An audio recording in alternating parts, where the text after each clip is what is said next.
El cerebro humano, una de las últimas fronteras inexploradas. El cerebro es el mecanismo más complejo que hemos encontrado en el universo. Hemos aprendido más sobre él en los últimos 5 años que durante los últimos 5000. En estos últimos años hemos salido de la edad de piedra.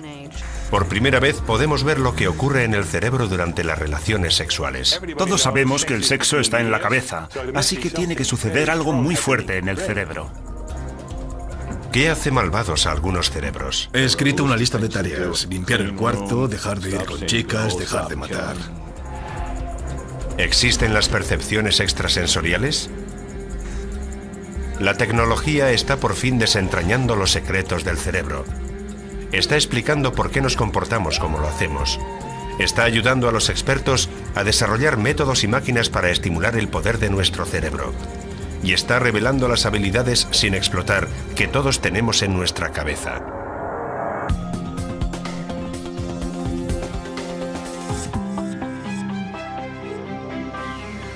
El cerebro, capítulo 1. El cerebro controla todos los aspectos de nuestra vida. A medida que hemos evolucionado los humanos, ha doblado su tamaño. Pesa solo en torno a 1,3 kg, pero consume el 20% de todo el combustible que recibe el cuerpo y genera energía suficiente para mantener una bombilla encendida. Se podría decir que el cerebro ha evolucionado como una casa vieja a la que se han ido añadiendo habitaciones y en la que hay escaleras y pasillos. En el sótano está la parte más antigua, llamada tallo. Es algo que compartimos con los reptiles y otros mamíferos. Es lo que nos mantiene vivos. Gobierna funciones vitales como el ritmo cardíaco, la respiración, la digestión y la presión sanguínea. Cosas que ocurren sin que tengamos que pensar en ellas. El siguiente nivel, el primer piso, es efecto de la evolución de cientos de miles de años. Se llama sistema límbico. Es muy importante a la hora de procesar las emociones. Dentro del sistema límbico se encuentra la amígdala cerebral, 2 pepitas de tejido, una a cada lado del cerebro. Aunque no son mayores que una uña, son el centro de mando del cerebro para las reacciones emocionales. Entre las más simples y poderosas de ellas se encuentra el miedo. Una emoción primitiva que todos compartimos. Si hubiera que elegir la región del cerebro más importante en el miedo, sería sin duda la amígdala. No hay mejor sitio para explorar cómo afecta el miedo al cerebro que aquí, en la sede del Comando de Operaciones Especiales de la Armada en San Diego, California. Se somete a los reclutas a un entrenamiento especial para cambiar la forma en que su cerebro reacciona al miedo.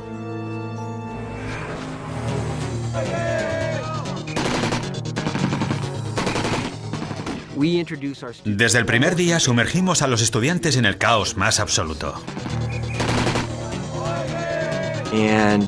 Y pasan apuros.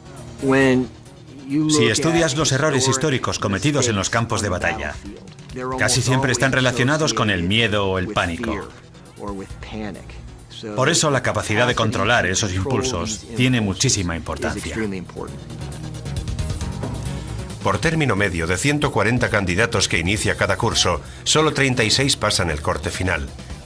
Los reclutas que triunfan parecen estar mejor capacitados para adaptar su cerebro a las exigencias del trabajo.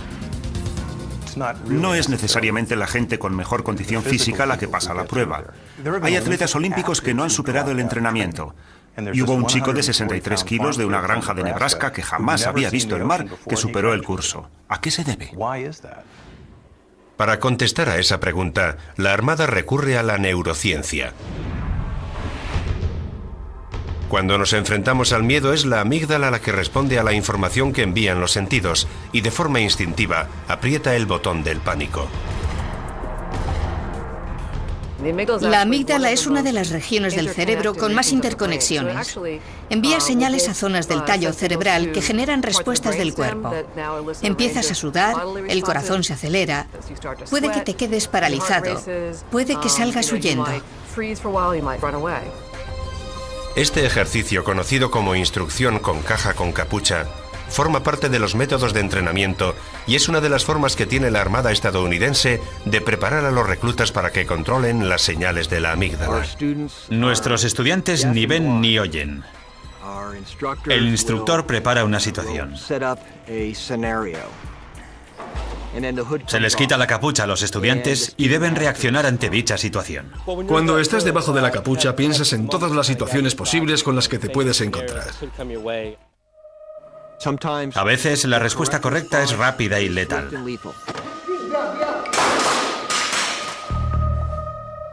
Otras veces, relajada. ¿Sabes dónde hay una gasolinera? Es por allí. Vale, gracias. Se simulan reacciones instantáneas. Esas situaciones de alto riesgo que suceden en un instante.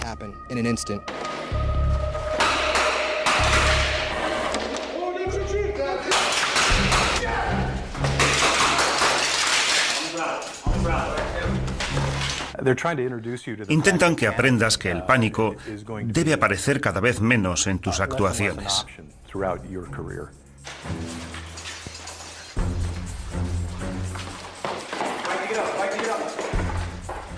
La forma correcta de efectuar el entrenamiento es exponer a la gente a situaciones que producen miedo para que se acostumbren a ellas y sepan reaccionar cuando aparezcan.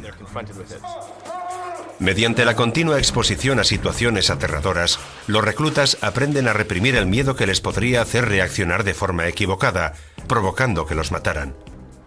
Pero ¿cómo hace eso su cerebro?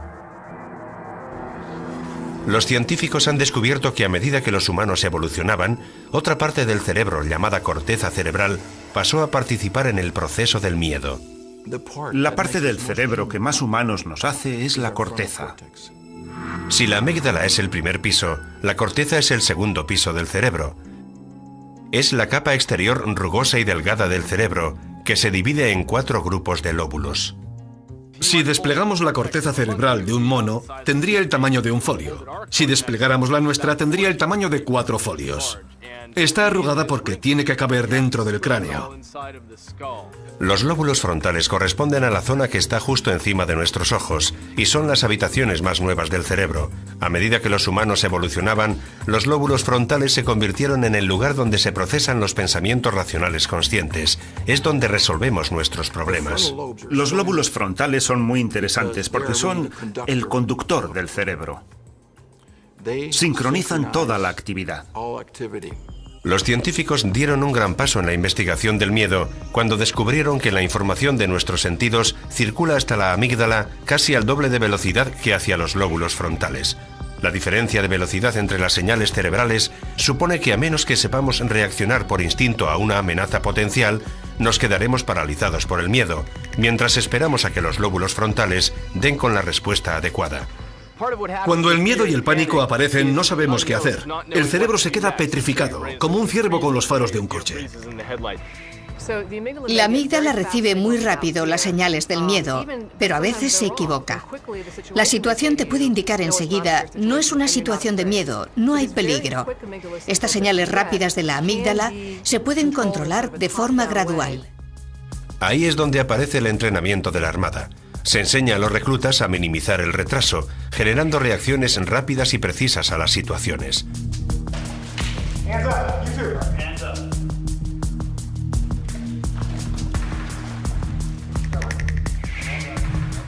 Como la demanda de fuerzas especiales va en aumento, la Armada sigue desarrollando sus técnicas para entrenar el cerebro, con la esperanza de que más reclutas pasen la prueba.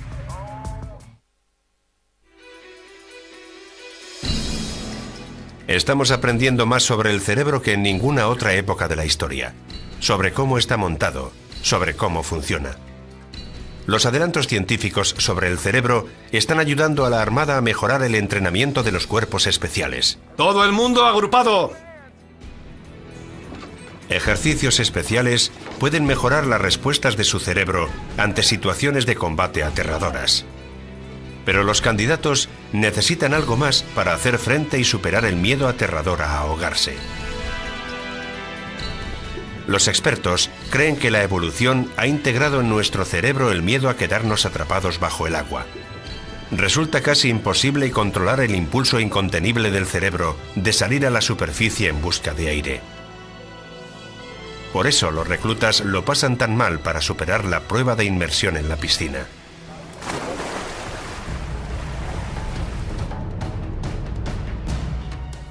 La prueba de la piscina es una pieza muy importante de su formación. Se comprueba cómo reaccionan ante el miedo bajo el agua. Se les somete bajo el agua a un hostigamiento planeado y controlado para ver cómo lo aguantan. Los reclutas deben pasar 20 minutos bajo el agua soportando continuos ataques a su equipo de respiración por parte de su instructor. La mitad del tiempo están sin aire. Se cierra la llave del aire, se retuercen los tubos para respirar y deben responder a esos problemas con unos determinados procedimientos de emergencia. Paso a paso se instruye a los reclutas para que sepan reaccionar de antemano a esas situaciones comprometidas. Deben seguir las instrucciones al pie de la letra, pero llevar a la práctica la teoría no resulta fácil. Cuando estás en el fondo, baja el instructor y te empieza a atacar. Te quita la mascarilla, te crea mucho estrés. Crean cada vez más estrés para ver cómo te desenvuelves. Cuando el recluta se empieza a quedar sin aire, la amígdala cerebral presiona el botón del pánico que le impulsa a subir a la superficie. Los lóbulos frontales deben ganar esta batalla planteada en el cerebro si quiere mantener el control. Requiere un gran esfuerzo físico. Tienes que mantener la respiración más tiempo de lo normal. Los instructores te llevan hasta el límite para ver cómo respondes.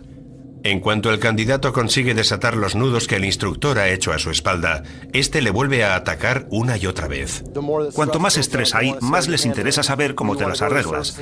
¿Ascenderás a la superficie, que es lo que quieres hacer, o aprovecharás el poco aire que te queda para resolver los problemas y superar la prueba? La prueba de inmersión en piscina es en la que más reclutas fallan. La Armada quiere saber qué pasa en la cabeza de los reclutas para que suceda así. No hay nada que asuste más que no poder respirar. Genera una situación de tremendo estrés. Se liberan un montón de hormonas de estrés que hacen muy difícil el control racional de la situación. En condiciones normales, el cerebro se comunica con el cuerpo usando señales eléctricas diminutas. Los impulsos que las células nerviosas del cerebro mandan a otras del cuerpo viajan a más de 430 km por hora. Es una de las formas que el cerebro tiene de decirle al cuerpo que haga algo. Pero bajo coacción, el cerebro libera hormonas químicas. La parte del cerebro que siente miedo, la amígdala, dispara una reacción en cadena que envía hormonas de adrenalina y cortisol al torrente sanguíneo. Las hormonas del estrés actúan como un grupo de asalto, preparando rápidamente el cuerpo para la acción. Aumentan el ritmo cardíaco, la respiración y la presión sanguínea. Los sentidos se agudizan, la memoria está más despierta y el cuerpo se vuelve menos sensible al dolor. Pero incluso en este estado mejorado de alerta, la prueba de la piscina resulta demasiado fuerte para muchos reclutas. La mente se te dispara. Ves a tus amigos salir del agua. Unos han pasado, otros no. No dejas de pensar, él ha fallado, pero yo pasaré, o al revés. La mente se vuelve loca. La clave está en centrarte en lo que tienes que hacer. Finalmente, el alumno, después de completar las tareas, puede tocar el fondo y salir a la superficie, donde el instructor le informa de si ha superado la prueba.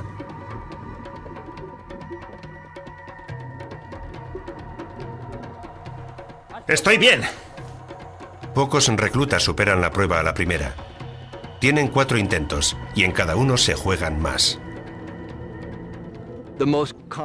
El motivo más común para fallar en la piscina es el pánico. Perder el control bajo el agua. Para algunos alumnos es imposible y quedan excluidos del entrenamiento. La Armada quiere ayudar a los candidatos que tienen potencial para superar esta fase crucial del entrenamiento. Después de consultar con expertos, han elaborado un sistema mental pionero, un conjunto de técnicas que potencian la capacidad de los reclutas para controlar el miedo, incluso en situaciones extremas. Tenéis que seguir. El dolor, el frío, os van a golpear, pero tenéis que seguir.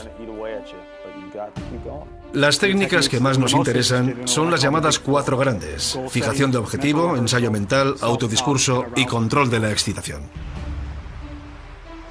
Los científicos creen que la fijación de objetivos funciona ayudando a los lóbulos frontales.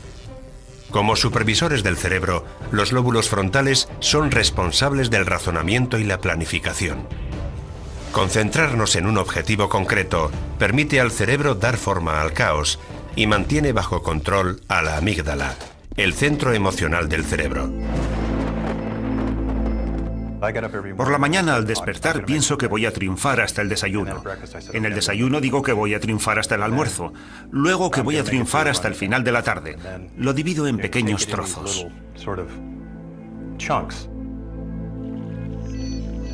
La segunda técnica es el ensayo mental o visualización. Consiste en recrear una actividad en la mente para que cuando suceda de forma real te resulte más natural.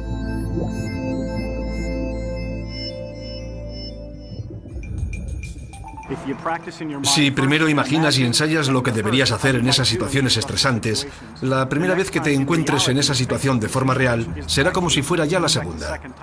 La reacción de estrés es menor. La tercera técnica, el autodiscurso, ayuda a centrar los pensamientos del recluta. Una persona corriente se habla a sí misma a una media de entre 600 y 1000 palabras por minuto. Si estas palabras son positivas, en vez de negativas, pueden ayudar a anular la señal de miedo proveniente de la amígdala.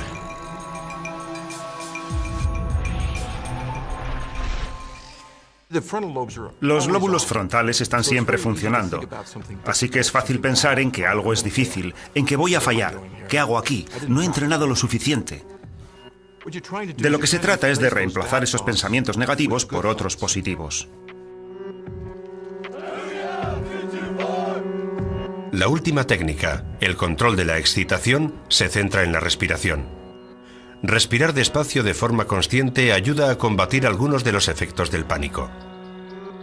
Las expiraciones largas, en particular, imitan el proceso de relajación del cuerpo y proporcionan más oxígeno al cerebro, con lo que puede trabajar mejor. La respiración es una buena estrategia de concentración, pero no es fácil de realizar, porque como respuesta al miedo, el cerebro se desmanda. Por sí mismo, el control de la excitación no funciona. La amígdala manda una señal tan potente que es difícil anularla mientras sigamos sintiendo miedo. Pero combinando las 4 técnicas, han conseguido que el número de reclutas que supera las pruebas de las fuerzas especiales haya pasado de ser 1/4 a ser 1/3 de los que lo intentan. La idea de forzar los límites puede que no sea nueva, pero esto es una prueba de que podemos entrenar el cerebro.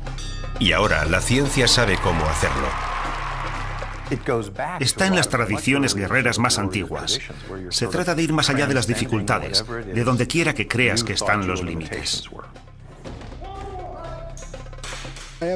Soy una persona diferente. La autoconfianza aumenta muchísimo.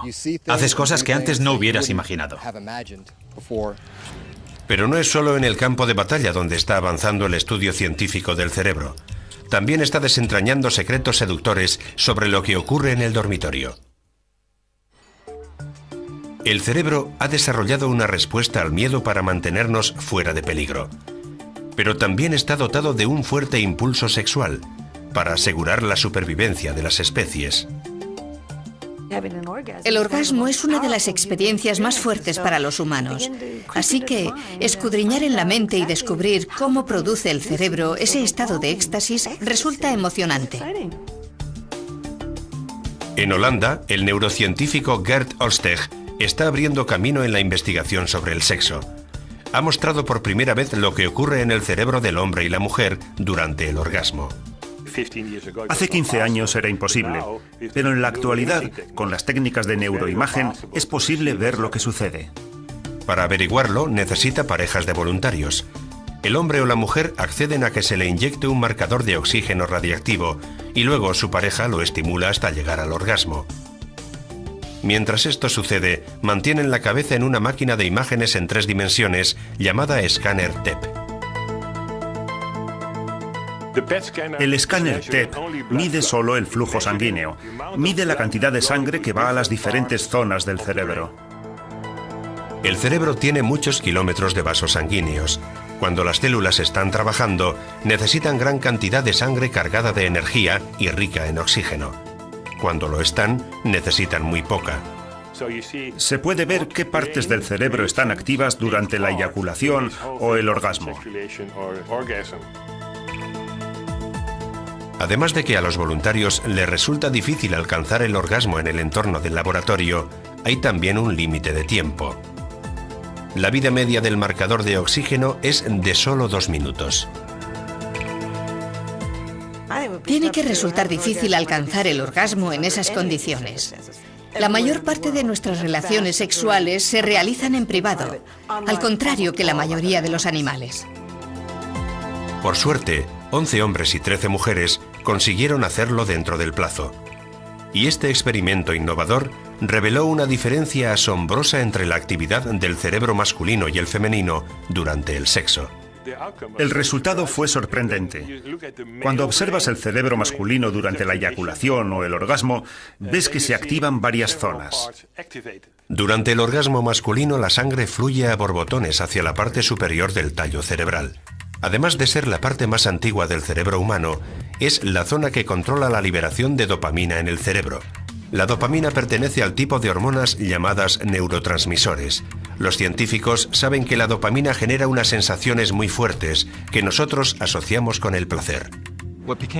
Lo que queda claro es que la dopamina se libera con un poco de antelación a cosas como la comida, el sexo o las drogas. Así que, estrictamente hablando, no es la reacción química del placer, sino de la expectativa. Recibes un torrente de dopamina. La dopamina es el mismo compuesto químico que se activa cuando se consume cocaína y otras drogas estimulantes. Es una experiencia abrumadora de éxtasis y energía. El experimento demostró que en los hombres disminuía el flujo sanguíneo en las zonas relacionadas con la ansiedad, pero otras zonas permanecían alerta. En los hombres se produce una desactivación de la amígdala, de las zonas que tienen que ver con la ansiedad o el miedo. No es sorprendente que se desactiven zonas del cerebro para que no sienta ansiedad ni miedo, para que no pienses en nada más que en el orgasmo. El Dr. Hostech descubrió que en la mujer hay una liberación similar de dopamina, pero lo que le sorprendió fue comprobar lo mucho que se colapsa el cerebro femenino durante el orgasmo. La desactivación fue el hallazgo más importante. En las mujeres, en las hembras, hubo una gran desactivación de las zonas del cerebro que tienen que ver con la ansiedad, el miedo y la vigilancia. Al parecer, las mujeres se abandonan. Las mujeres pueden llegar a perder la consciencia durante el orgasmo, los hombres no. Los expertos creen que esta diferencia entre hombres y mujeres puede tener sus orígenes en la prehistoria, cuando éramos cazadores-recolectores. Puede que haya una razón evolutiva. Durante millones de años tuvimos relaciones sexuales en las praderas de África que estaban llenas de animales peligrosos. Alguien tenía que permanecer alerta para salir huyendo o para defender al grupo. Es lógico que fueran los hombres. El cerebro femenino se desconecta más que el masculino. En pruebas futuras, el Dr. Hostech espera incrementar el tiempo durante el que puede observar lo que ocurre en nuestro cerebro durante el sexo. Le intriga la velocidad a la que desaparece, después del orgasmo, la dopamina que induce a la euforia. Sigo pensando que encontraremos grandes diferencias entre el hombre y la mujer, antes, durante y después del orgasmo. ¿En qué consiste exactamente esa diferencia en el cerebro? Eso es lo que quiero saber. Aparte del sexo, la dopamina tiene un papel fundamental en motivar a nuestro cerebro para hacer todo tipo de cosas. Incluso cosas que parecen opuestas al sexo. En vez de promover la vida, ponerla en peligro.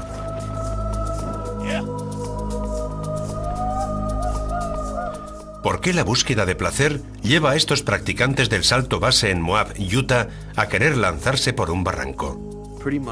La mayoría de estos barrancos están muy arriba en la escala de peligro. Del 1 al 10 están sobre el 8. Los errores pueden ser fatídicos. Cuando saltas de una roca de 150 metros, tienes unos 6 segundos para vivir. ¿No es extremo? Sí, es realmente extremo. ¿Todos preparados? Y si es la emoción suprema para el cerebro de algunos, ¿por qué no lo es para todos? Esta sensación nos es básica para ser felices. Teniendo esta sensación, la vida vale la pena.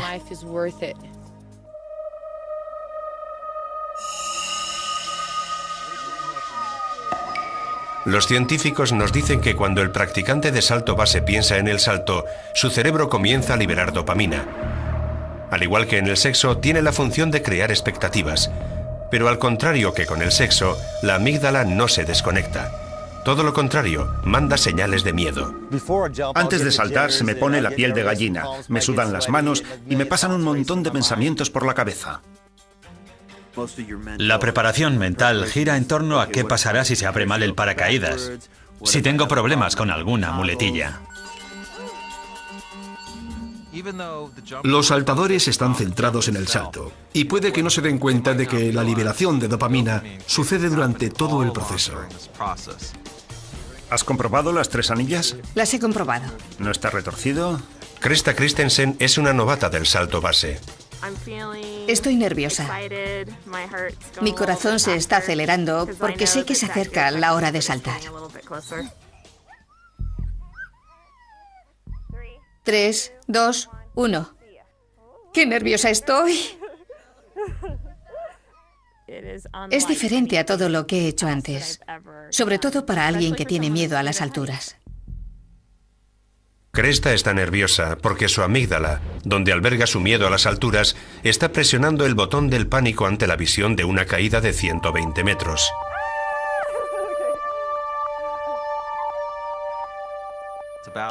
Psicológicamente está todo lo excitada que puede estar una persona. El sistema del estrés se pone en marcha. Se libera adrenalina. El corazón se acelera. Se liberan hormonas. Se liberan hormonas del estrés, como cortisol. Se liberan neurotransmisores como la dopamina, como expectativa de la euforia. Pero al mismo tiempo entran en acción los lóbulos frontales de Krista, haciendo que se plantee si lo que va a hacer está bien. El miedo, el placer, los posibles riesgos, todas estas señales que compiten entre ellas, según creen los expertos, son procesadas en el cuerpo estriado, en mitad del cerebro. El cuerpo estriado es como un centro de interruptores. Es también la zona del cerebro con mayor concentración de receptores de dopamina. Mientras el flujo de dopamina bombardea el cuerpo estriado de Krista, su deseo de placer lucha contra otros impulsos. ¿Será suficiente para hacer que salte?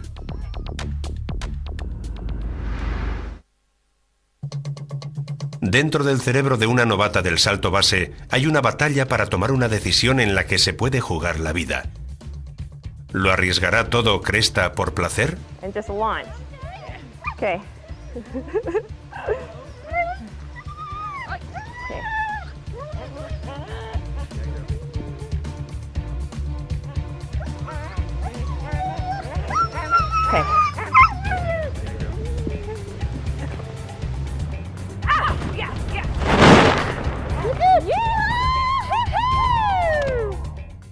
La decisión de saltar significa que la expectativa de recompensa ha ganado la batalla ante la posibilidad de un resultado bueno o un resultado malo. Si fuera al revés, se alejaría del barranco y se acabó.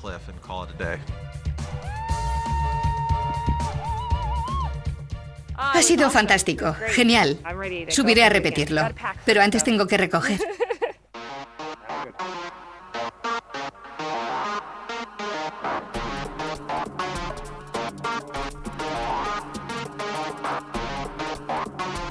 En cuanto los saltadores sobreviven a un salto potencialmente mortal, se preparan para el siguiente.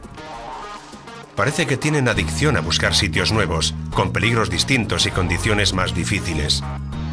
Los científicos dicen que hay una razón para esto. Cuando observamos lo que ocurre en el cerebro cuando hay una exposición repetida al placer, ya sea comer, beber o incluso sexo, vemos que la liberación de dopamina es cada vez menor. Disfrutamos un poco menos.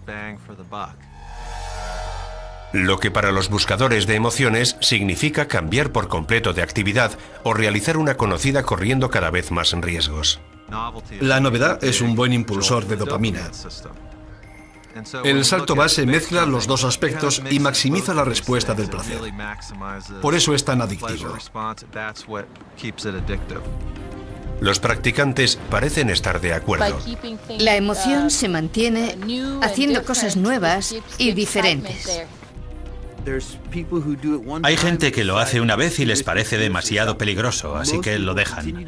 La mayoría sigue y lo hace al menos una vez por semana.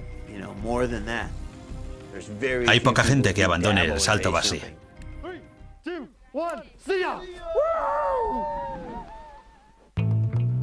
Los científicos opinan que encontramos placentera la búsqueda del riesgo, porque es necesaria para nuestra evolución. Si los humanos no se arriesgaran, dicen, todavía viviríamos en cuevas. Pero les encantaría saber por qué algunas personas se arriesgan más que otras.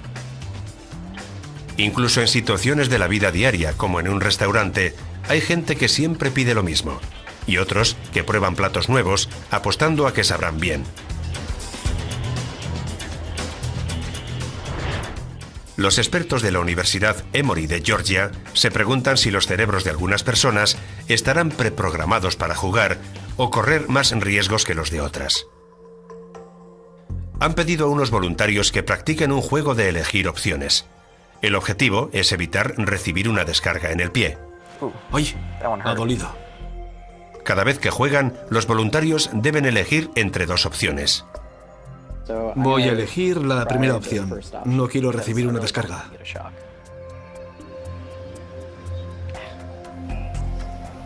Me ha dado un calambre. Cuando esta prueba se realiza con la ayuda de un escáner, el Dr. Burns puede observar la actividad del cerebro para comprobar cuánta dopamina se libera antes de cada decisión. Lo que vemos es que hay rasgos que seguramente están codificados genéticamente. Hay gente biológicamente más predispuesta a liberar dopamina como respuesta a un riesgo. Lo que sugiere este experimento es que los cerebros de las personas son sistemáticos en su toma de decisiones. Incluso ha perfeccionado un sistema informático que puede predecir qué opción tomará una persona antes de que decida. Hacemos una plantilla de las respuestas de su cerebro ante estos juegos. Lo llamamos huella neural y lo pasamos a un algoritmo informático. Podemos predecir con un porcentaje muy alto de exactitud qué elegirá. Aunque las personas son diferentes, parecen tener una huella para la toma de decisiones. Pero el Dr. Burns dice que todavía están muy lejos de predecir algo complicado. Lo fantástico de la neurociencia es que cuanto más se profundiza en el campo de la toma de decisiones, más preguntas surgen. Uno de los grandes temas que están estudiando los científicos es cómo toman decisiones morales un determinado tipo de personas. Nuevos descubrimientos están ofreciendo pistas sobre por qué el cerebro de los psicópatas permite a estos hacer cosas malas. Todos hacemos algo malo de vez en cuando. La mayoría de las veces que hacemos algo malo, aunque no seamos conscientes, lo notamos. Nos sentimos mal, hay un sentimiento de culpabilidad, remordimientos, y esa percepción de lo que está mal hace que la mayoría no volvamos a comportarnos mal. Pero ¿qué pasa con aquellos que no tienen sentimientos de culpabilidad o remordimientos? ¿Cuándo no hay en su cerebro una batalla que les impida volver a cometer e incluso disfrutar de actos horrendos que serían impensables para el resto de nosotros? Hombres como Ted Bundy, que mató por lo menos a 35 personas. Jeffrey Dahmer, que torturó hasta la muerte a 17 hombres y niños. Y Joel Rifkin, que golpeó y estranguló a 17 mujeres. Los científicos están fascinados por estos auténticos arquetipos del mal. Fue el caso de Ted Bundy lo que hizo que me interesara en este campo. Ted Bundy creció en las calles. En mi juventud escuché muchas historias de por qué acabó así. Sorprendió a todo el mundo. ¿Sorprendido? No lo sé, no sabía qué esperar. Nunca había estado en la cárcel. Eran las dos cosas que más me interesaba saber. Cómo funciona el cerebro y cómo funcionan esas personas capaces de hacer cosas malas, como los psicópatas. Los estudios sugieren que una persona de cada 100 es psicópata. La mayoría no son de tipo violento, y son todavía menos los que se convierten en asesinos múltiples, pero todos tienen rasgos comunes. Ted Bundy tenía prácticamente todas las características de los psicópatas. Era simplista y superficial, era encantador. Engatusó a mucha gente e incluso se casó en la cárcel cuando ya era mayor. Nadie imaginaba que fuera capaz de matar a sangre fría. Según el Dr. Kent Keel, la característica primordial del psicópata es su falta de conciencia. Con frecuencia dicen, no sé por qué se arma tanto lío con esto. Bundy y Dahmer han muerto, Pero Joel Rifkin sigue vivo y está preso en el norte del estado de Nueva York. ¿Te sentiste culpable después de los homicidios? La verdad es que no. Hubo uno o dos que me hicieron sentir mal, pero culpable no. No me afectaron. No me preocuparon. Eso es lo triste. Lo que queremos comprender es por qué no les afecta cometer esos actos malignos y por qué sí afecta a otras personas. Los científicos esperan que observando el interior del cerebro de los psicópatas podrán identificar por fin la razón de lo retorcido de su forma de pensar. Hubo un tiempo en el que Joel Rifkin era un niño inocente con una sonrisa preciosa. No había maldad dentro de él. ¿O sí la había?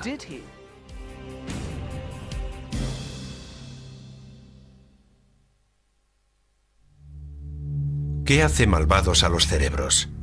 La respuesta pueden darla los innovadores experimentos que se están realizando en las cárceles de Nuevo México. Los científicos calculan que 1 de cada 20 reclusos tiene un desorden de personalidad que puede ser considerado psicopático. Así que no hay falta de potenciales psicópatas donde el Dr. Kill lleva a cabo su experimento.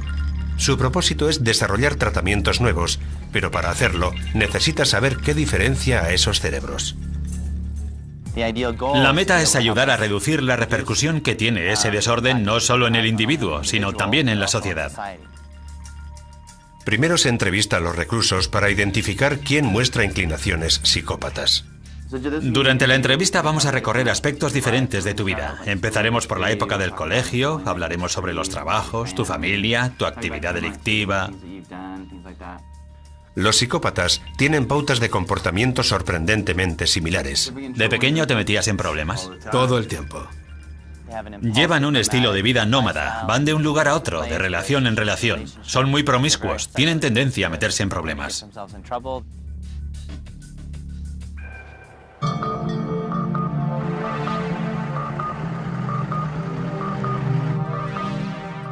A los reclusos que diagnostica como psicópatas, el Dr. Kill los envía a hacer un escáner cerebral.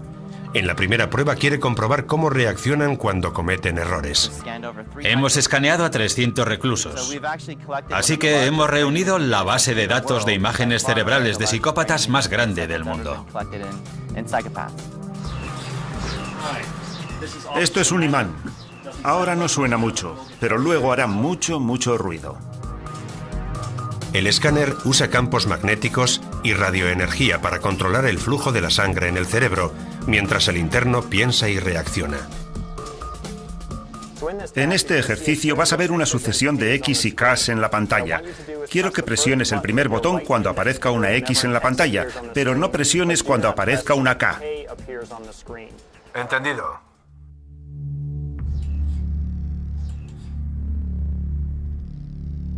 Las dos letras aparecen a tal velocidad que es prácticamente imposible que alguien haga bien la prueba. Es muy difícil, la gente comete muchos errores, aprietan el botón cuando no tienen que hacerlo. Lo que queremos saber es cómo reacciona su cerebro ante un error, cómo se recupera de ese error. Observando la actividad del cerebro durante la prueba, el Dr. Kill puede ver que los psicópatas no se preocupan tanto como la gente normal cuando cometen errores. Pero eso no significa que no sean inteligentes. El asesino múltiple Joel Rifkin, por ejemplo, tiene un coeficiente intelectual de 128, algo que solo alcanza el 3% de la población. Lo que te deja sin habla es que su inteligencia está por encima de la media del resto de la población reclusa. Son de sangre caliente e impulsivos, manipuladores y falsos. A veces me han parado llevando un cadáver en el vehículo y mentía para salir de la situación. Buscaba algún lugar donde tirar mi paquete. El poli decía, ¿por qué está rondando por el barrio? Yo contestaba, me he perdido. ¿Cómo llego a esta carretera? No tenía ni idea de qué carretera estaba señalando, pero tenía un mapa y era muy convincente.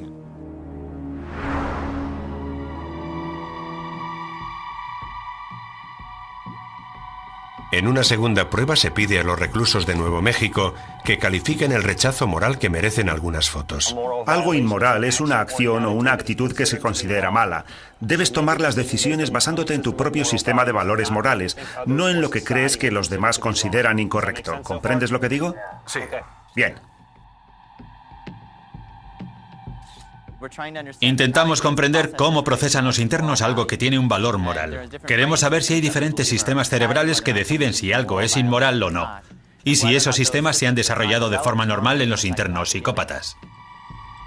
Esta investigación pionera busca demostrar lo que los científicos se han preguntado durante años: si los psicópatas tienen dañada la capacidad de razonar.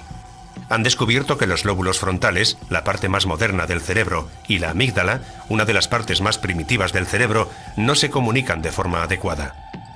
Es más, en un estudio reciente, el doctor Adrian Rain ha descubierto que los cerebros de los psicópatas son físicamente distintos. Pudo mostrar que tienen una amígdala reducida, un 17% menor que la del resto de la gente. Esta es otra pieza crucial del puzzle para entender por qué a los psicópatas no les da miedo cometer actos malvados. Los psicópatas saben que está mal matar a alguien, pero ¿por qué lo hacen? No tienen el concepto de moralidad. Yo no te clavaré un cuchillo porque también experimentaré dolor. Tengo empatía, me puedo poner en tu piel.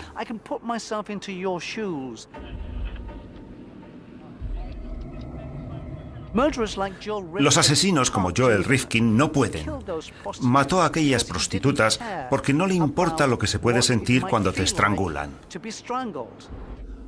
¿Qué sentías cuando las estrangulabas?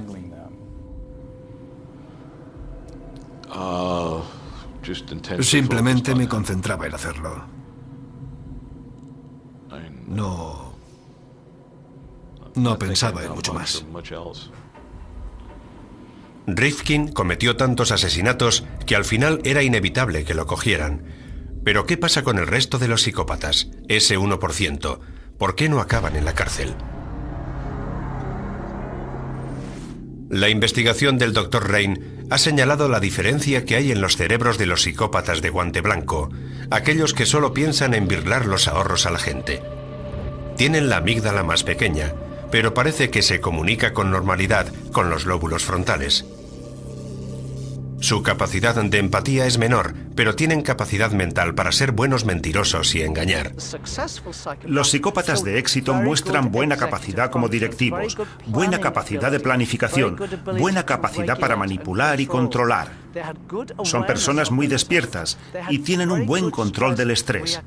Se necesitan todas esas cualidades para engañar y manipular a la gente. Ahora que los científicos saben que los psicópatas tienen el cerebro dañado, la pregunta que surge es: ¿cuándo surge el daño? Creemos que en gran medida el sentimiento de qué está bien y qué está mal está incorporado en el cerebro. Que el nivel de moralidad del cerebro sea mayor o menor depende de antecedentes genéticos y neuronales. En otras palabras, depende de nuestros genes y de cómo se desarrolla el cerebro en el seno materno. Pero según el Dr. Rain, esa es solo la mitad de la historia.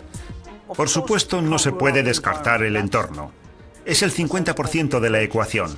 Son como las dos caras de la moneda. Influye la genética y el entorno. Si encontrar dónde residen el bien y el mal en el cerebro ha sido un desafío para los científicos, hay un misterio todavía mayor que falta por desentrañar: la memoria. Gracias a la memoria, el cerebro viaja constantemente por el tiempo, trayendo al presente fragmentos del pasado. Esta habilidad es clave en la existencia humana. El motivo de tener recuerdos es poder tomar una decisión mejor la próxima vez. Todos los pensamientos y planes de futuro se basan en la memoria. Mientras el funcionamiento de órganos como el corazón se conoce bien, los científicos todavía intentan descubrir cómo funciona la memoria en el cerebro. El gran paso se dio hace 80 años. En la década de los 20, un neurocientífico llamado Carl Lashley enseñó a unas ratas a recorrer un laberinto. Luego fue dañando de forma selectiva zonas de su cerebro para averiguar dónde se almacenaba el recuerdo para recorrer el laberinto.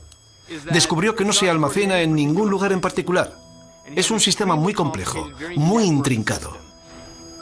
El sistema es tan complejo que ni el superordenador más rápido se acerca a la capacidad de almacenamiento del cerebro, que los científicos especulan puede alcanzar los 10 billones de bytes. El cerebro es el mecanismo más complejo que conocemos en el universo. Solo en la corteza, que es la parte exterior, tiene 10.000 millones de células. Y en cada zona diminuta de la corteza, en cada milímetro cúbico, hay más conexiones que estrellas en la Vía Láctea.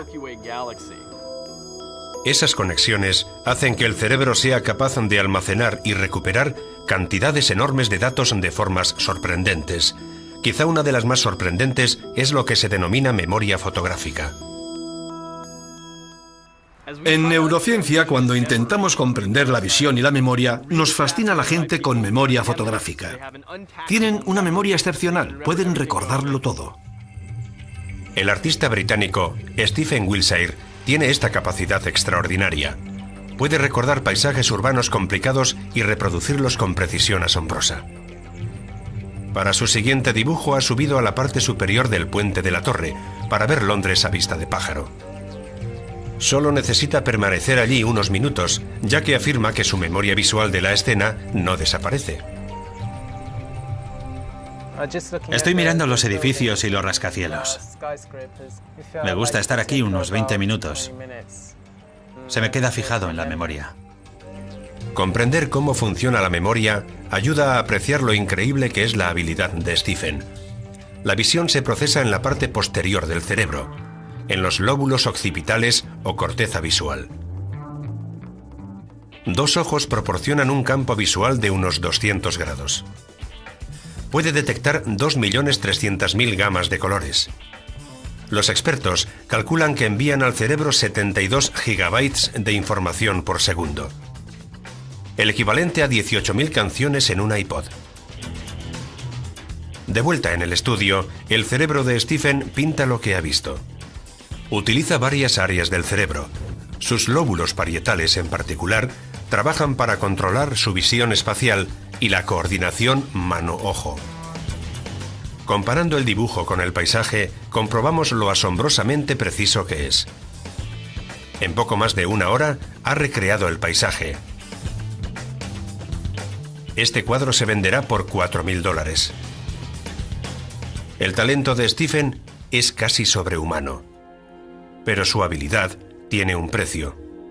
Es autista con síndrome del sabio, lo que significa que su cerebro se ha desarrollado de forma diferente. La mayoría de nosotros no tenemos su capacidad, porque nuestro cerebro hace otras 57 cosas a la vez. Estamos pensando en el trabajo, en la hipoteca, en nuestro futuro, en qué compraremos en la tienda, etc. Como resultado, la capacidad neuronal se divide en muchas actividades diferentes.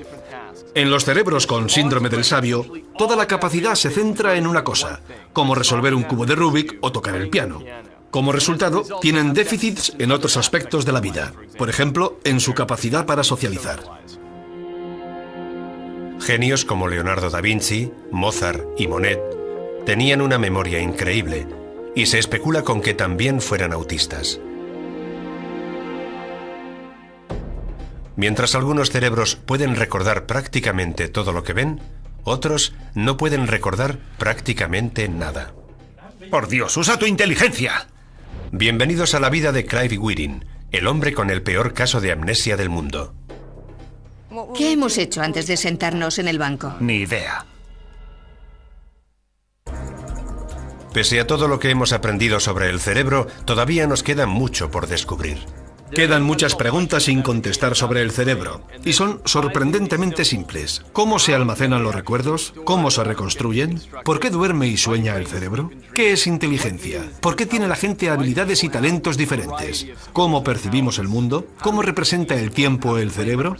¿Qué es la consciencia? Si conseguimos responder a estas preguntas en el transcurso de, digamos, una vida más, ¿qué significará eso para el cerebro? Un órgano extremadamente complicado, pero que a veces se mueve por instintos primitivos. Hemos evolucionado en un mundo muy diferente al mundo en que vivimos actualmente. Así que tenemos que adaptarnos. Para mí, ese es en la actualidad el gran misterio de la neurociencia.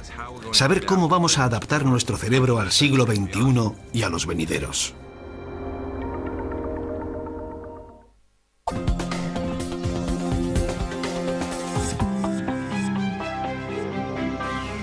El cerebro, capítulo 2.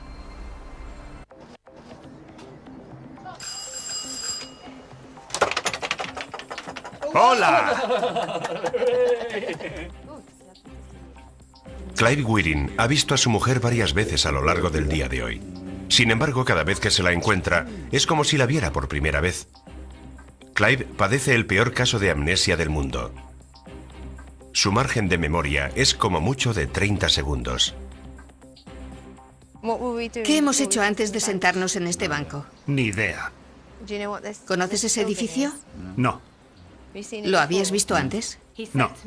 Según él, es como el instante antes de despertar y cuando te despiertas. Un estado intermedio en el que no sabes dónde estás. ¿Recuerdas algo? Nada. ¿Nada? No, ni un sueño ni un pensamiento. Día y noche es lo mismo. ¿Siempre lo mismo? Sí, todo el rato estoy en blanco. Clive era un famoso director de orquesta y musicólogo británico, hasta que una infección viral desembocó en una encefalitis en su cerebro. Cuando la fuerte inflamación remitió, su cerebro quedó gravemente dañado. Le dejó con una memoria a corto plazo muy limitada. No guarda absolutamente ningún recuerdo de lo que le ha pasado desde que la ambulancia se lo llevó, allá por marzo de 1985. Y su memoria autobiográfica es tan ambigua que es casi inexistente. ¿Quién es este? No lo recuerdo. Mírale, ¿este es? Es mi hijo. Eso es tu hijo. Es Anthony. Sí.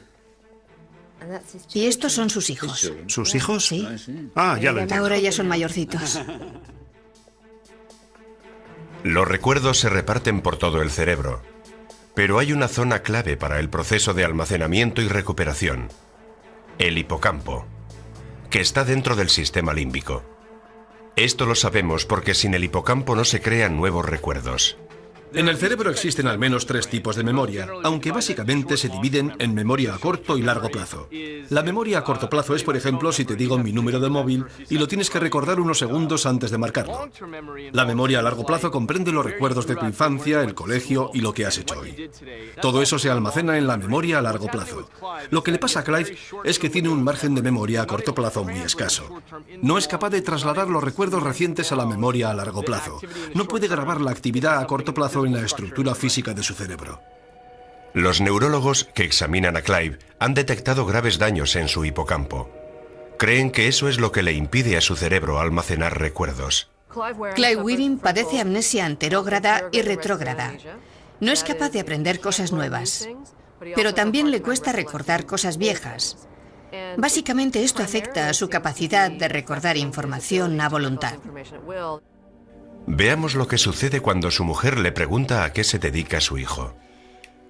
¿Sabes cuál es la profesión de Anthony? No. Es ingeniero electrónico. ¿En serio? Sí. ¿Y sabes qué cosas diseña? No.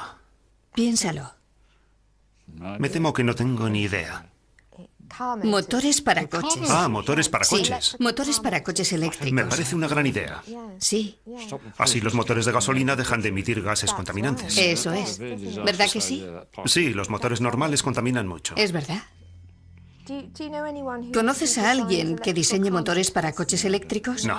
¿Conoces a alguien que haga eso? No. Tu hijo. Ah, es verdad. Tu hijo Anthony. Es más, tiene su propia empresa. Ah, muy bien. Sí. Sí. ¿Recuerdas a qué se dedica Anthony en la actualidad? Pues no, lo último que recuerdo es cuando iba al colegio. El caso de Clive es excepcional, porque aunque no recuerde detalles de su propia familia, recuerda otras cosas.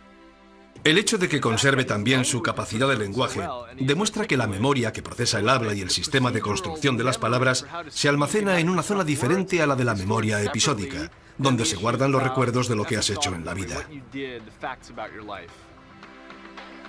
Los diferentes tipos de memoria se almacenan en zonas muy diferentes del cerebro.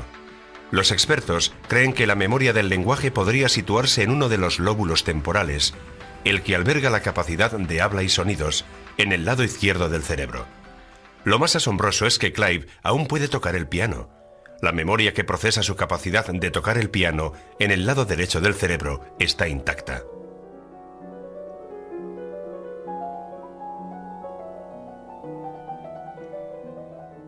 Cuando interpreta música, ahí es donde Clive recupera una rutina. Adquiere un impulso que le transporta a través del tiempo.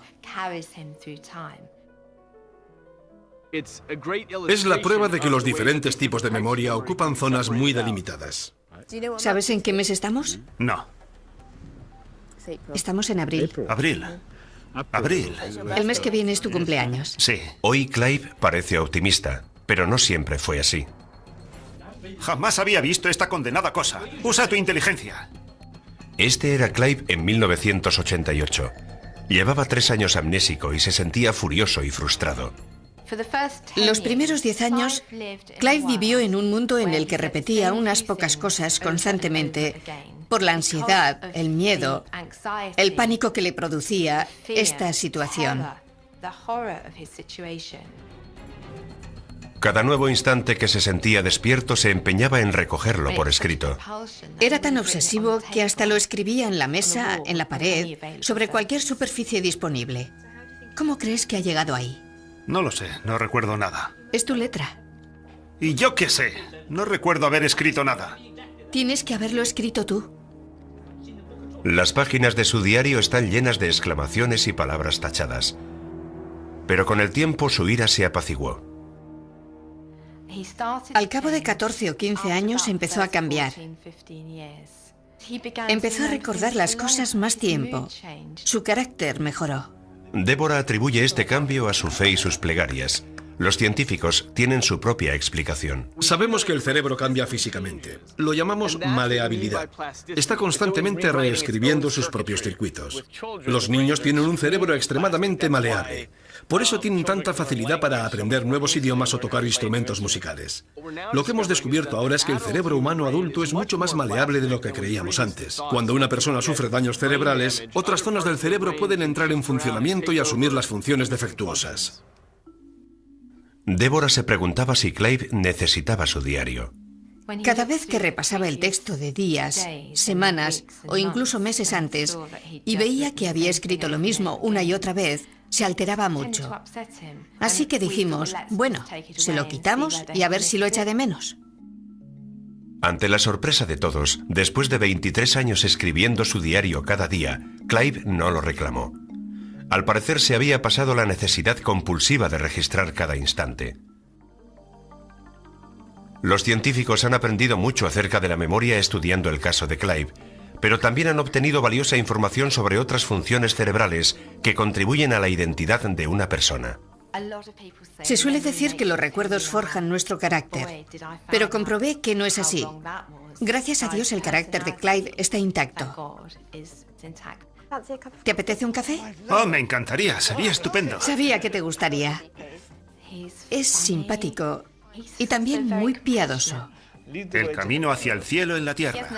No sabe nada de sí mismo, pero es el Clive de siempre. No ha cambiado. Cuanto más sabemos sobre el cerebro, más averiguamos sobre todas las facetas de nuestra vida, entre ellas los deportes profesionales.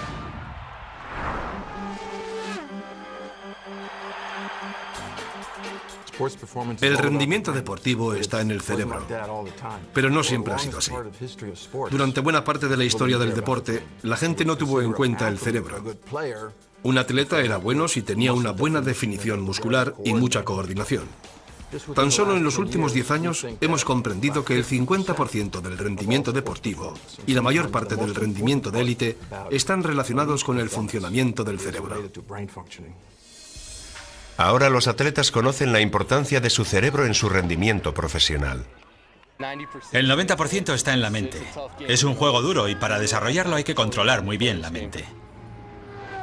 ¿Cómo puede el cerebro mejorar el juego? Casi todos los deportes son dinámicos y requieren tomar decisiones en milésimas de segundo. Si fallas en un mínimo porcentaje, fallas el tiro al hoyo. Si eres una décima de segundo demasiado lento, la pelota no entra. Ahí está la diferencia entre ser bueno y estar en la élite mundial. Básicamente es cuestión de coordinación entre ojo y mano, y mucha práctica. Para comprobarlo, no hay mejor lugar que el Circo del Sol, donde los artistas tienen que practicar constantemente.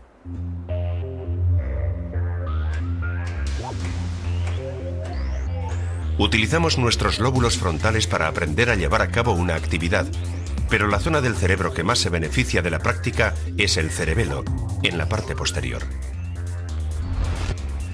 Es como si el cerebro fuera una mansión vieja, a la que se le van añadiendo nuevas habitaciones. El tronco del encéfalo fue lo primero en desarrollarse. Después vino el cerebelo. Es la parte primitiva del cerebro. Digamos que es el sótano del edificio.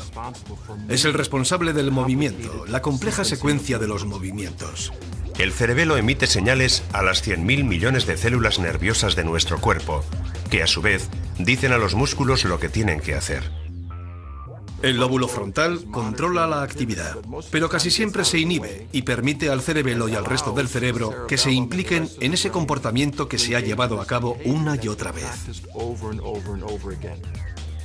Según los científicos, los lóbulos frontales simplemente no pueden mantener el ritmo de procesamiento de la información necesario para ejecutar habilidades de alto nivel. Y ahí es donde entra en juego el cerebelo, con su memoria de procedimiento, la misma que Clive Wearing emplea para tocar el piano. Es como si entraras en un archivador y cogieras una memoria motriz con la que ya has practicado.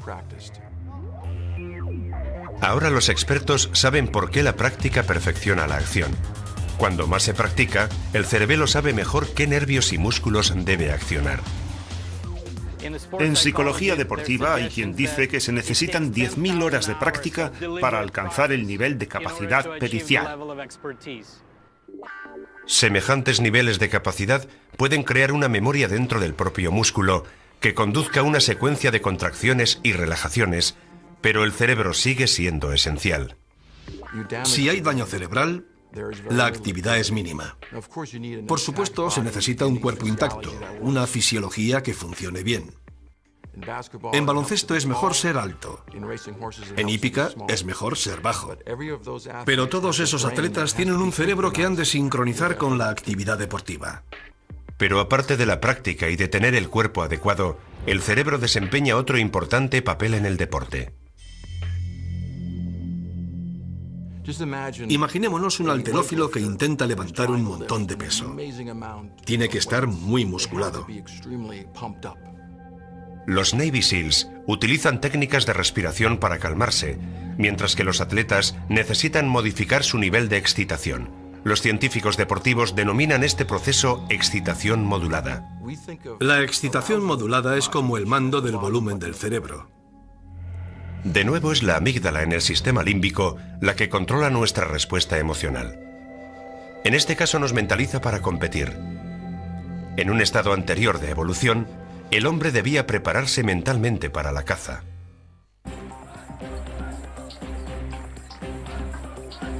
Pero la amígdala necesita un estímulo. Un método muy sencillo es utilizando estimulación sensorial, como vítores y aplausos.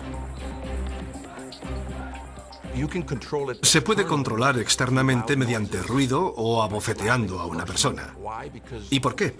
Porque esos mecanismos sensoriales van a la base del cerebro. En deporte, mucha gente emplea esta técnica intuitivamente, haciendo ruido. Vamos, ánimo, ánimo, ánimo, vamos, vamos.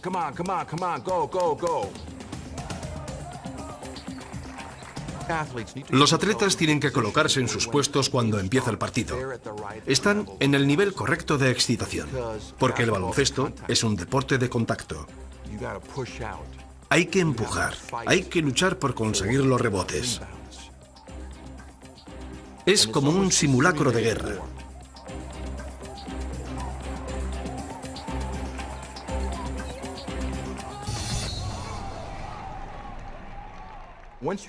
Una vez alcanzado un alto nivel de excitación, si tienes que bajar, es tan difícil como subir. Incluso puede llegar a ser más difícil. De pronto el juego se detiene y hay que tirar un triple. El jugador tiene que pasar de excitación a concentración en unos segundos.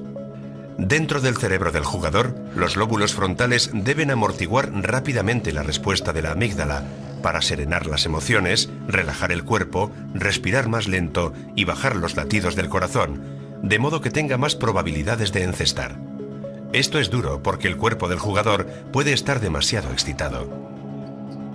O los lóbulos frontales pueden estar condicionados por otros pensamientos nerviosos, como el miedo al fracaso. Si estos pensamientos son lo bastante intensos, pueden influir sobre el sistema límbico y provocar una reacción de temor. Esto dificultaría mucho concentrarse en ejecutar bien una acción compleja. Los expertos llaman a esta situación ansiedad ejecutoria.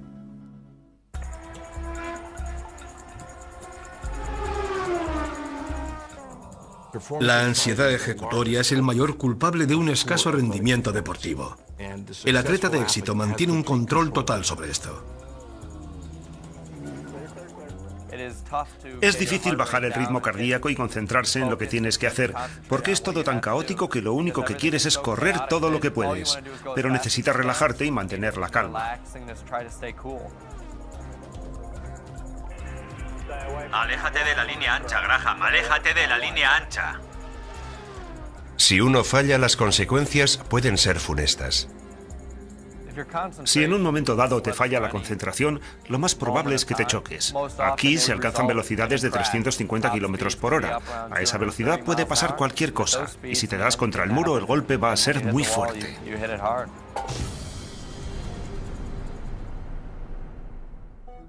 En pocos deportes se aprecia la ansiedad ejecutoria mejor que en el golf. A la gente le encanta el golf porque un deportista de élite mundial puede fallar un hoyo a medio metro y con ello perder un torneo importante y cientos de miles de euros. El tiro requiere un volumen de actividad mínimo, un pequeño movimiento motriz, y seguramente los lóbulos frontales deban ser desactivados. Sabemos que Tiger Woods es capaz de hacerlo porque lo ha hecho muchas veces. Pero ¿qué pasa en su cerebro para que pueda colar la bola en el hoyo?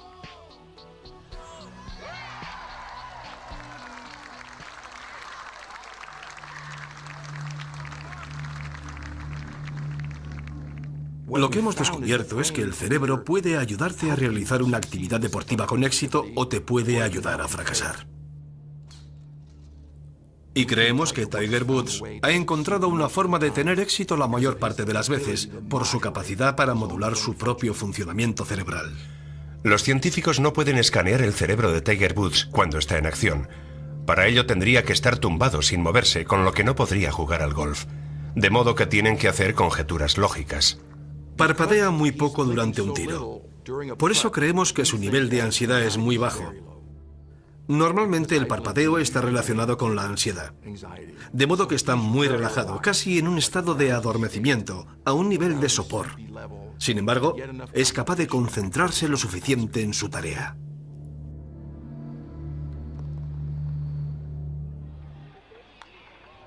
Los atletas llaman a esta sensación especial estar en la zona, cuando sus movimientos parecen fluir sin esfuerzo consciente. Es la mezcla ideal de práctica en el cerebelo, concentración en los lóbulos frontales y baja ansiedad en la amígdala dentro del sistema límbico.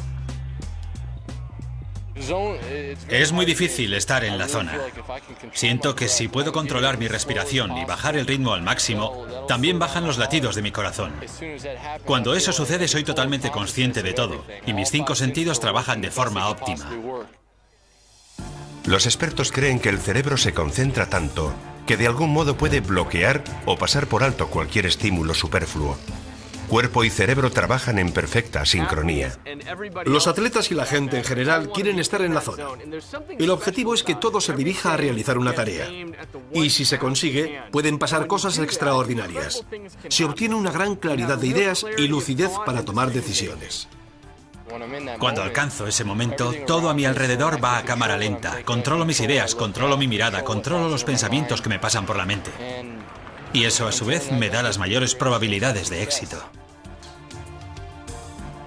Estar en la zona podría ser el máximo control del cerebro sobre el cuerpo. Pero algunas personas aseguran que sus capacidades van mucho más allá.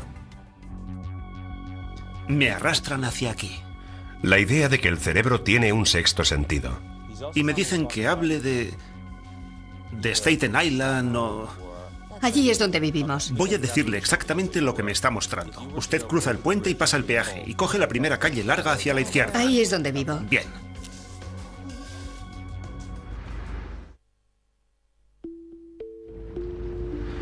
Nuestros 5 sentidos son la ventana que abre nuestro cerebro al mundo exterior. Percibimos señales por la piel, los ojos, la nariz, la boca y los oídos.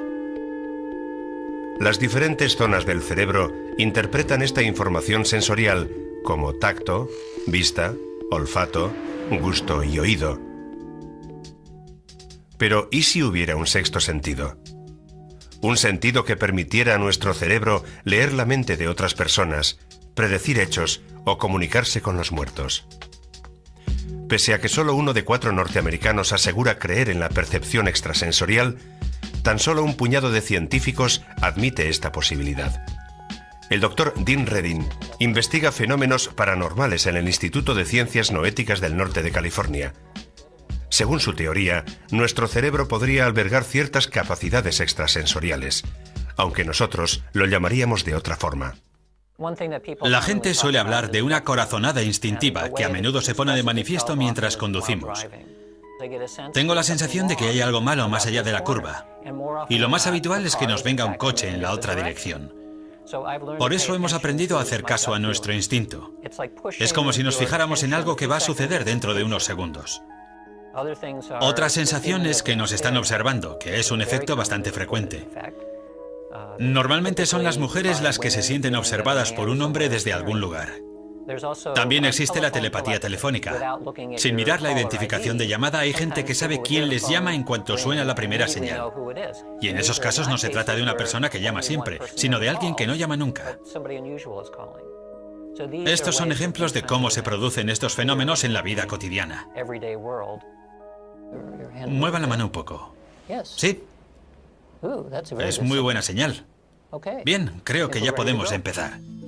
El Dr. Redding ha hecho pruebas con más de 300 voluntarios en habitaciones protegidas electromagnéticamente. Les muestra una serie de imágenes y mide sus reacciones. En una secuencia aleatoria les mostramos algunas fotos inquietantes y otras más relajantes. Las imágenes más impactantes generan una respuesta más fuerte. El Dr. Redding descubrió que aunque su grupo de sujetos sea elegido al azar, siempre hay gente que responde con exactitud antes de ver la imagen. Parecen saber con antelación el tipo de imagen que van a ver, si bien su grado de capacidades psíquicas es diferente. No todo el mundo va a poder jugar al golf tan bien como Tiger Woods, pero todo el mundo sabe jugar un poco al golf. Lo que vemos en el laboratorio es que todo el mundo sabe jugar un poco al golf. Y a veces tenemos suerte y nos tropezamos con el equivalente a Tiger Woods. Alguien me está diciendo que fue enterrado con un chicle en la boca. Alguien fue enterrado con un chicle. ¿Alguno de ustedes ha enterrado a alguien con un chicle? Por favor, coja el micrófono. El éxito de John Edward como medium televisivo lo colocaría en la categoría de Tiger Woods. En la historia de la ciencia nos hemos equivocado muchas veces. Antes se pensaba que la Tierra era plana. Estábamos equivocados. Se pensaba que el Sol giraba alrededor de la Tierra. También estábamos equivocados. Se pensaba que los objetos físicos eran estáticos. Ahora sabemos que no. Yo parto de que si uno me dice que es medium o sanador, mi reacción es, no lo sé. Puede que sí o puede que no.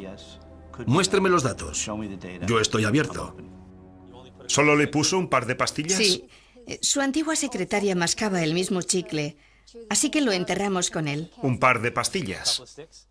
Creo que le pusimos una pieza individual, como los chicles bazooka, los de los cómics. Bueno, eso es lo que percibo. Son individuales. ¿Y era como un padre para usted? Es mi padre. Bien. ¿Usted sigue viendo a su secretaria? Sí. Pues dele un buen tirón de orejas. ¿No podía haberle puesto unos cuantos chicles más o mejor el paquete entero? La técnica habitual de los mediums es que estos reciben pequeños datos de información. Me está haciendo sentir como... ¿No había muerto ya? Sí. No porque el otro lado esté fragmentado, sino porque solo pueden percibir pequeños retazos.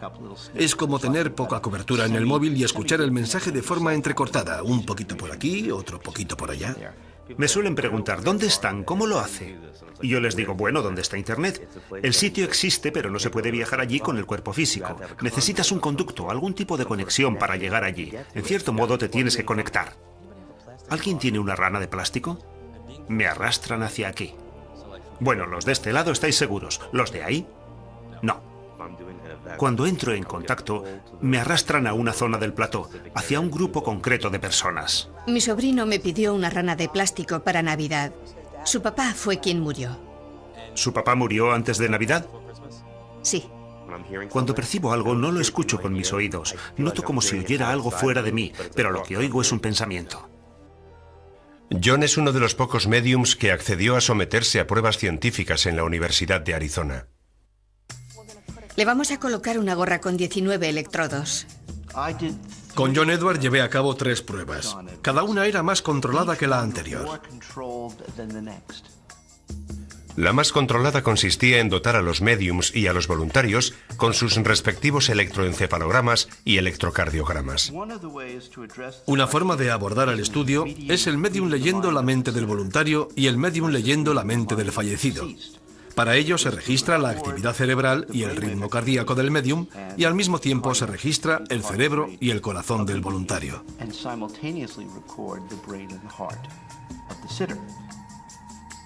El médium nunca tiene contacto con el voluntario. Ambos están separados por una cortina. John y los demás médiums deben obtener toda la información posible sobre los parientes fallecidos del voluntario. Voy a decirle lo que veo, escucho y percibo. Le ruego que me lo confirme simplemente con un sí o un no. De acuerdo. Me preguntan quién es la figura masculina que está a su lado. Esa figura masculina podría ser un marido o un hermano que ha pasado a mejor vida, ¿lo entiende? Sí. Bien, en realidad son 2 o 3.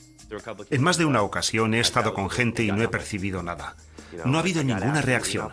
Me preguntan por qué pasa esto y yo les digo, no lo sé, tal vez sea yo, no lo sé. Respuesta 0. Pero a veces John obtiene información precisa. Entonces, el voluntario cree que se ha equivocado y más tarde descubre que tiene razón. O al voluntario la respuesta no le dice nada y tiene que hablar con miembros de su familia y amigos para comprobar que es cierta. Eso también lo hemos visto en el experimento. La precisión de John es de entre un 80 y un 90%. Las máquinas de control demostraron que sus ondas cerebrales y latidos cardíacos no imitaban a los del voluntario. Descubrimos que el corazón de John no iba en sincronía con el del voluntario, lo que implicaba que su atención estaba puesta en otro lugar. Me preguntan por un perro con nombre de bebida.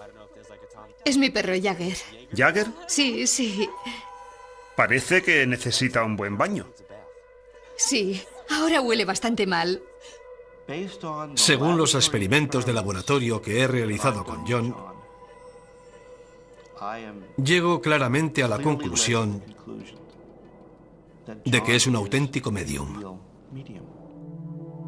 Los llamados experimentos en el más allá siguen siendo motivo de polémica en la comunidad científica, en parte porque suscitan más preguntas que respuestas. Actualmente no tenemos una respuesta científica a lo que hacen los verdaderos mediums como John. La hipótesis que manejamos en el laboratorio es que todos poseemos energía. Esta energía permanece como la luz de las estrellas lejanas. Y lo que hace John y otros más es utilizar su cerebro y conciencia como antena y receptor. Lo que hacen es sintonizar con las señales existentes, mantienen bajo el nivel de ruido y reciben estas sutiles señales. El concepto de estructura interconectada de la realidad, de la que formamos parte por estar aquí, es parecida a la fuerza de la Guerra de las Galaxias. En un momento dado, Obi-Wan percibe una alteración cuando hacen estallar el planeta. En cierta medida, nota las ondas a través del espacio-tiempo. Puede percibirlas directamente. Este fenómeno, que llamamos percepción extrasensorial, seguramente funciona de un modo similar. La física tiene un nombre para esta conexión remota. Se llama intrincación cuántica. Por ahora solo es una teoría aplicada a electrones y moléculas. Los científicos aún no saben si se puede aplicar al cerebro. Pero el hallazgo que confirme la percepción extrasensorial podría llegar antes de lo esperado. Es muy difícil predecir cuándo van a suceder estas cosas. Yo creo que dentro de unos 20 años. Entre mañana y dentro de 20 años. ¿Y si pudiéramos cargar nuestros cerebros mediante máquinas? Y dar el siguiente salto evolutivo en una sola generación, en lugar de miles de años. La semisecreta Agencia de Proyectos de Investigación Avanzada en Defensa, en inglés DARPA, financia programas cuyo objetivo es la innovación radical. Su misión consiste en crear una tormenta de ideas científicas para los estamentos de la seguridad nacional. Han desarrollado tecnologías increíbles que para nosotros son habituales, como Internet, el ratón de ordenador y, por supuesto, el caza invisible. Reúnen a los científicos más destacados del país y les piden que den un salto de 30, 40 años en la ciencia. Y dan pasos de gigante. La DARPA está financiando uno de estos pasos en la Universidad de Columbia de Nueva York. Los científicos están desarrollando un programa informático que ayuda al cerebro a procesar información visual a la velocidad del rayo. En nuestra sociedad moderna nos bombardean con información, ya sea mediante imágenes televisivas, en Internet, en nuestro trabajo. Esto empieza a ser excesivo y hay que seleccionar qué imágenes podemos descartar y a qué imágenes debemos prestar atención. La idea que está detrás de la visión informatizada acoplada al córtex consiste en unir lo mejor de ambas cosas, la versatilidad del cerebro humano reforzado mediante la velocidad de un ordenador. Es muy difícil decir a un sistema de visión informática que encuentre algo curioso, fuera de lo común o sospechoso. Es mucho más fácil que lo haga una persona. Claro que los sistemas de visión informática son muy rápidos. Entonces la pregunta es, ¿cómo podemos acelerar el proceso visual humano? En este ejemplo vemos fotos aéreas de Seúl, en Corea del Sur. El analista busca pistas de aterrizaje para helicópteros. El método antiguo requeriría un análisis sistemático de miles de fotos individuales antes de detectar las pistas. Con el nuevo método, el analista usa una gorra de electroencefalograma. Ahora se puede detectar la actividad cerebral eléctrica bajo el cráneo mediante decenas de electrodos. En el procesamiento cerebral normal, el córtex visual extrae detalles de una imagen. La información se envía a los lóbulos frontales para tomar decisiones. Entonces el córtex genera una respuesta, el clic de un ratón o movimiento ocular. El prototipo del programa intercepta las señales, filtra la actividad cerebral superflua y se concentra en el momento subliminal de «ajá», cuando el ojo detecta la pista. En pocos segundos, el analista puede revisar miles de imágenes. Aunque no sea consciente de ello, su cerebro identifica con gran precisión las escasas fotos que muestran pistas, que luego son marcadas. Básicamente interceptamos las señales que tienen que ver con la toma de decisiones si detectan algo interesante. El sujeto no tiene que molestarse en dar una respuesta. Esto lo aprovechamos para reordenar o reorganizar las bases de datos de imágenes para mejorar la búsqueda.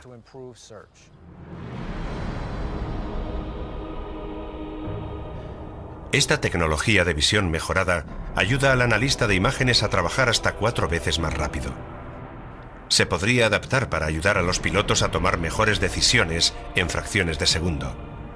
O para mejorar la selección de grabaciones de seguridad de la policía o personal de seguridad. También hay posibilidades más allá de la defensa y el espionaje. Una posible aplicación interesante con mucho intercambio de datos podría estar en el sector de la bolsa o el comercio. Muchos inversores asimilan esta información de diferentes pantallas. Puede que detecten algo, pero en ese momento no pueden hacer ninguna transacción. En cambio, esa información se puede marcar como de interés para el inversor y ser procesada por otra persona en otro lugar. La investigación médica también podría estar interesada en estos aparatos, y los equipos de marketing podrían emplearlos para registrar la primera reacción de la gente ante un producto. Una empresa de videojuegos de California ya está reemplazando el joystick por la energía cerebral. Un dispositivo similar al electroencefalograma registra la actividad eléctrica del cerebro y los gestos de los músculos faciales. La señal se traduce en órdenes a la pantalla. Los jugadores levantan piedras y derrotan a los malos con un pensamiento en lugar de un clic.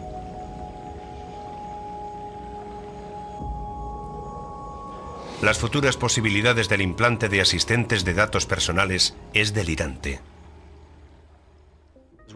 A medida que envejecemos nos preocupa la torpeza para recordar rostros y nombres, pero encontraremos modos de compensar la pérdida de memoria natural. Estamos desarrollando aparatos que perciben los pensamientos por nosotros, y creo que al final tendremos un Facebook en la mente. A esas alturas será difícil ver dónde acaba el ser humano y dónde empieza la tecnología. En Duke University de Carolina del Norte, los neurocientíficos ya han dado ese siguiente paso. Han implantado electrodos en el cerebro de un mono y han aislado las señales cerebrales que emite al caminar. En un reciente experimento, un mono caminó sobre una cinta mientras su actividad cerebral era enviada por Internet a Japón para activar simultáneamente los pasos de un robot humanoide. El mono era obsequiado con pasas por hacer que el robot caminara. Entonces desconectaron la cinta. En su deseo por lograr más pasas, el mono mantuvo al robot caminando usando solo sus pensamientos. En la Universidad de Pensilvania se ha producido un descubrimiento similar. Un grupo de monos con minúsculos sensores fijados al cerebro aprendió a controlar un brazo mecánico y a utilizarlo para alcanzar aperitivos. El impacto en medicina va a ser tremendo. Servirá para gente con miembros amputados o pacientes tetraplégicos.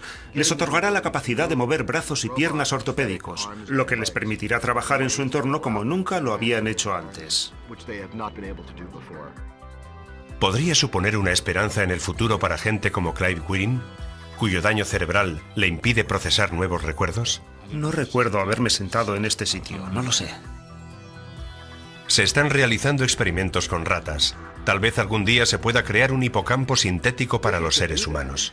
En teoría se podrían introducir nuevos recuerdos en el cerebro, como hacemos con las tarjetas de memoria. De esa forma, en lugar de necesitar meses y meses para aprender un nuevo idioma, se podría descargar un diccionario básico en el cerebro. O en lugar de llevar una guía turística cuando viajamos a lugares nuevos y tener que pararnos en medio de la acera para consultar el mapa cada pocos minutos, podríamos descargarnos un plano básico de esa ciudad en el cerebro para saber dónde se encuentran los monumentos que buscamos. Se están elaborando drogas para soldados de combate que les permitiría estar despiertos durante 2 o 3 días seguidos sin efectos perniciosos.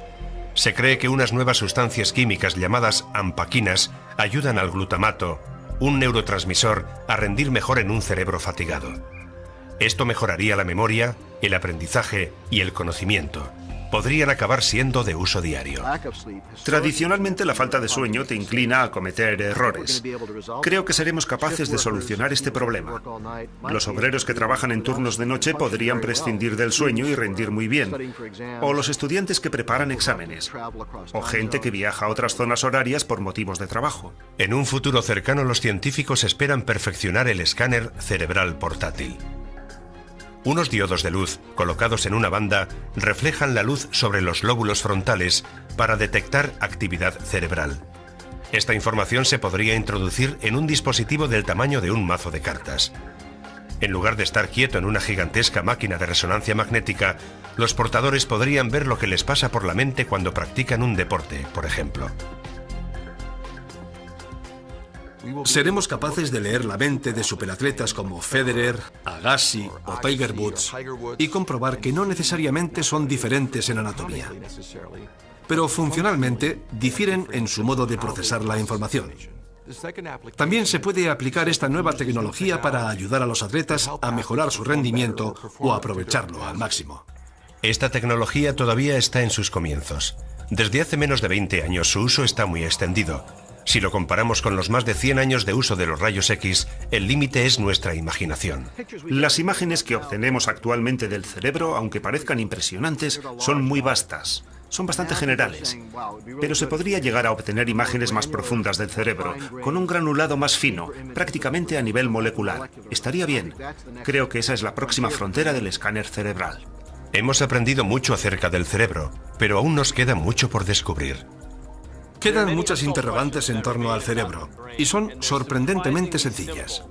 ¿Cómo se almacena la memoria? ¿Cómo se reconstruye? ¿Por qué duerme y sueña el cerebro? ¿Qué es la inteligencia? ¿Por qué la gente tiene diferentes habilidades y talentos?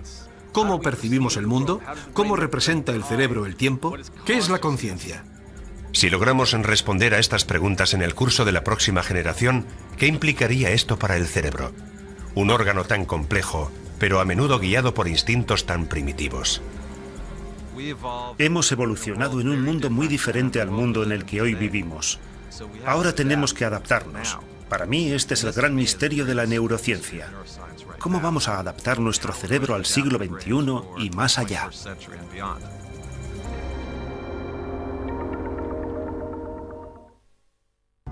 No es necesariamente la gente con mejor condición física la que pasa la prueba. Hay atletas olímpicos que no han superado el entrenamiento. Y hubo un chico de 63 kilos de una granja de Nebraska que jamás había visto el mar que superó el curso. ¿A qué se debe? Para contestar a esa pregunta, la Armada recurre a la neurociencia. Cuando nos enfrentamos al miedo es la amígdala la que responde a la información que envían los sentidos y de forma instintiva aprieta el botón del pánico. La amígdala es una de las regiones del cerebro con más interconexiones. Envía señales a zonas del tallo cerebral que generan respuestas del cuerpo. Empiezas a sudar, el corazón se acelera, puede que te quedes paralizado, puede que salgas huyendo.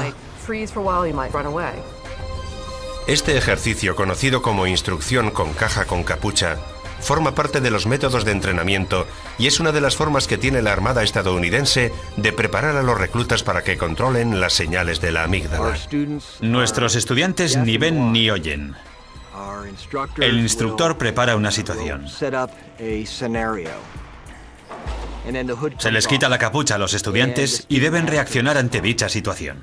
Cuando estás debajo de la capucha, piensas en todas las situaciones posibles con las que te puedes encontrar.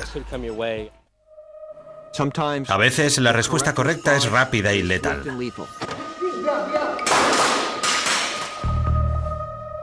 Otras veces, relajada. ¿Sabes dónde hay una gasolinera? Es por allí. Vale, gracias. Se simulan reacciones instantáneas. Esas situaciones de alto riesgo que suceden en un instante.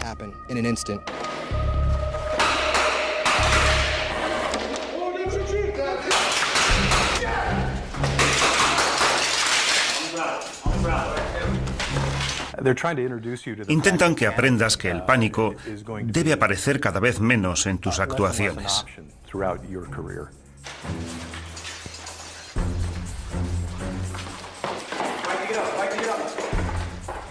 La forma correcta de efectuar el entrenamiento es exponer a la gente a situaciones que producen miedo para que se acostumbren a ellas y sepan reaccionar cuando aparezcan. Mediante la continua exposición a situaciones aterradoras, los reclutas aprenden a reprimir el miedo que les podría hacer reaccionar de forma equivocada, provocando que los mataran. Pero ¿cómo hace eso su cerebro?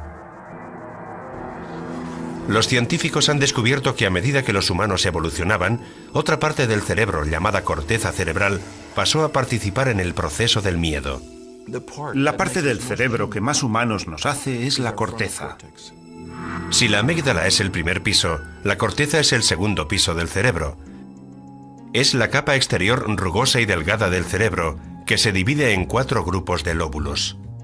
Si desplegamos la corteza cerebral de un mono, tendría el tamaño de un folio. Si desplegáramos la nuestra, tendría el tamaño de 4 folios. Está arrugada porque tiene que caber dentro del cráneo. Los lóbulos frontales corresponden a la zona que está justo encima de nuestros ojos y son las habitaciones más nuevas del cerebro. A medida que los humanos evolucionaban, los lóbulos frontales se convirtieron en el lugar donde se procesan los pensamientos racionales conscientes. Es donde resolvemos nuestros problemas. Los lóbulos frontales son muy interesantes porque son el conductor del cerebro. Sincronizan toda la actividad. Los científicos dieron un gran paso en la investigación del miedo cuando descubrieron que la información de nuestros sentidos circula hasta la amígdala casi al doble de velocidad que hacia los lóbulos frontales. La diferencia de velocidad entre las señales.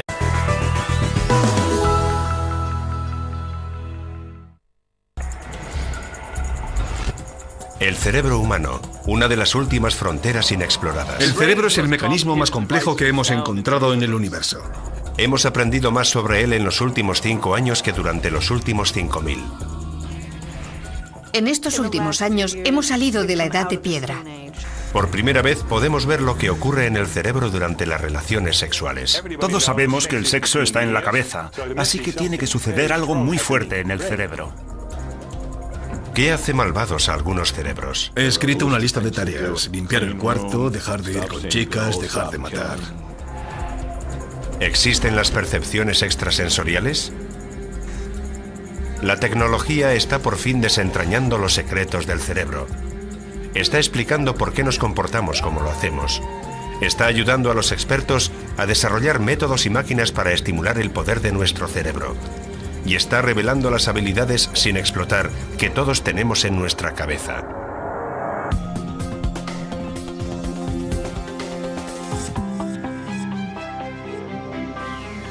El cerebro, capítulo 1. El cerebro controla todos los aspectos de nuestra vida. A medida que hemos evolucionado los humanos, ha doblado su tamaño. Pesa solo en torno a 1,3 kg, pero consume el 20% de todo el combustible que recibe el cuerpo y genera energía suficiente para mantener una bombilla encendida. Se podría decir que el cerebro ha evolucionado como una casa vieja a la que se han ido añadiendo habitaciones, y en la que hay escaleras y pasillos. En el sótano está la parte más antigua, llamada tallo. Es algo que compartimos con los reptiles y otros mamíferos. Es lo que nos mantiene vivos. Gobierna funciones vitales como el ritmo cardíaco, la respiración, la digestión y la presión sanguínea. Cosas que ocurren sin que tengamos que pensar en ellas. El siguiente nivel, el primer piso, es efecto de la evolución de cientos de miles de años. Se llama sistema límbico. Es muy importante a la hora de procesar las emociones. Dentro del sistema límbico se encuentra la amígdala cerebral, 2 pepitas de tejido, una a cada lado del cerebro. Aunque no son mayores que una uña, son el centro de mando del cerebro para las reacciones emocionales. Entre las más simples y poderosas de ellas se encuentra el miedo. Una emoción primitiva que todos compartimos. Si hubiera que elegir la región del cerebro más importante en el miedo, sería sin duda la amígdala. No hay mejor sitio para explorar cómo afecta el miedo al cerebro que aquí, en la sede del Comando de Operaciones Especiales de la Armada en San Diego, California. Se somete a los reclutas a un entrenamiento especial para cambiar la forma en que su cerebro reacciona al miedo.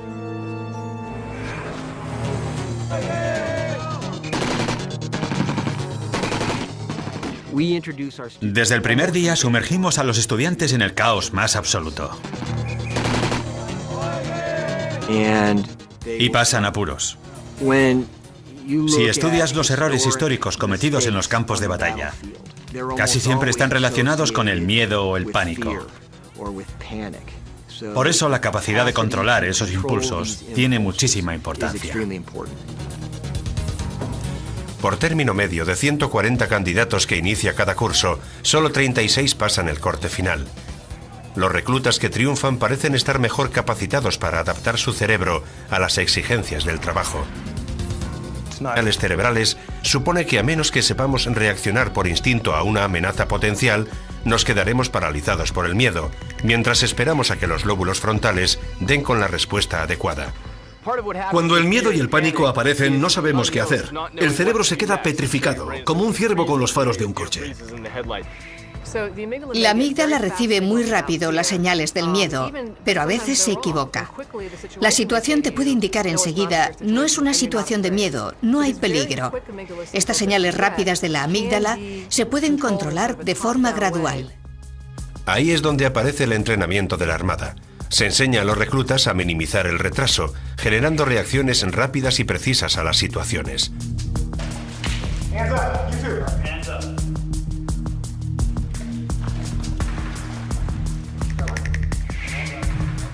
Como la demanda de fuerzas especiales va en aumento, la Armada sigue desarrollando sus técnicas para entrenar el cerebro, con la esperanza de que más reclutas pasen la prueba.